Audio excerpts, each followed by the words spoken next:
पहला नियम टूट गया। घड़ी में 12:32 हो चुके थे। कमरे की हवा अचानक बर्फ जैसी ठंडी हो गई। आरव अभी भी आईने के सामने खड़ा था। उसकी सांस तेज चल रही थी। मोमबत्ती की लौ कांप रही थी, जैसे किसी ने उसके पास फूंक मारी हो।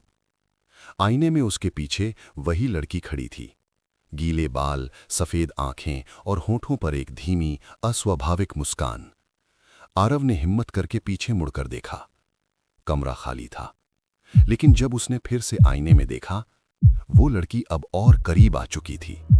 इतनी करीब कि उसकी ठंडी सांस आरव की गर्दन को छू रही थी। डायरी का अगला पन्ना। कांपते हाथों से उसने डायरी खोली। अगले पन्ने पर लिखा था, अगर वो पहली बार दिख जाए तो समझो पहला नियम टूट चुका है। आरव का दिल जोर से धड़कने लगा। नीचे छोटे अक्षरों में लिखा था, अब वो सिर्फ आईने में नहीं रहेगी। तभी आईने के अंदर खड़ी लड़की ने अपना सिर एक अजीब कोण पर टेढ़ा किया, जैसे उसकी गर्दन की हड्डी टूट गई हो। आरव डर से पीछे हट गया। मोमबत्ती अचानक लंबी हो गई। उसकी लौ नीली पड़ गई और कमरे में पानी टपकने की आवाज आने लगी। पानी कहां से आ रहा था? आरव ने फर्श की ओर देखा। उसके पैरों के नीचे पानी फैल रहा था, लेकिन छत सूखी थी, दीवारें सूखी थीं। फिर ये पानी आया कहां से? अचानक उसे महसूस हुआ उसके पीछे कोई खड़ा है। धीरे धीरे उसने सिर घुमाया। वो लड़की अब आईने के बाहर थी। उसके कपड़ों से पानी टपक रहा था और हर बूंद जमीन पर गिरते ही काला धब्बा छोड़ रही थी। तुमने बुलाया था। उसकी आवाज जैसे किसी गहरे कुएं से आ रही थी। आरव बोलना चाहता था, लेकिन उसकी आवाज गले में ही अटक गई। दूसरा संकेत।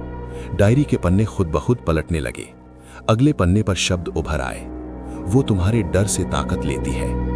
आरव ने आंखें बंद की। ये सब झूठ है, ये सब झूठ है, वो बुदबुदाया। लेकिन तभी उसके कान के पास फुसफुसाहट हुई, मैं झूठ नहीं हूं। आरव ने आंखें खोली। अब वो लड़की उसके बिल्कुल सामने थी, इतनी करीब कि उसकी गीली उंगलियां आरव के गाल को छू रही थीं। उसका स्पर्श बर्फ जैसा ठंडा था और जहां उसने छुआ वहां की त्वचा नीली पड़ गई। असली सच्चाई। अचानक आरव के दिमाग में एक तस्वीर चमकी। स्कूल का बाथरूम, भीगा हुआ फर्श, लोगों की भीड़ और वो लड़की मीरा, जिसे सबने आत्महत्या कहा था। लेकिन आरव को याद आया, उस दिन उसने और उसके दोस्तों ने मीरा को इसी गेम के बारे में उकसाया था। उन्होंने हंसते हुए कहा था, डरपोक मत बनो। मीरा ने खेल खेला और अगली सुबह वो बाथटब में मिली। आरव की सांस रुक गई। ये मेरी गलती नहीं थी, वो बुदबुदाया। मीरा मुस्कुराई। अधूरा काम पूरा करने आई हूं। समय फिसल रहा था। घड़ी में 12:52। पानी अब उसके घुटनों तक आ चुका था। कमरे की दीवारें गायब होने लगीं। चारों तरफ सिर्फ अंधेरा और गहरा पानी। आरव खुद को डूबता हुआ महसूस करने लगा। मीरा ने उसका हाथ पकड़ लिया। उसकी पकड़ मजबूत थी।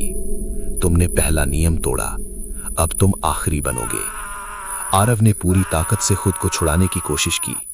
उसकी नजर मोमबत्ती पर पड़ी।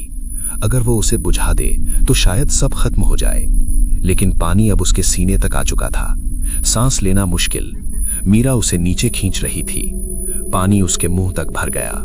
12:59। आरव ने आखिरी कोशिश की। उसने चीखते हुए कहा, मैं अधूरा नहीं हूं। और जैसे ही उसने हाथ बढ़ाया, मीरा ने उसका सिर पानी में दबा दिया।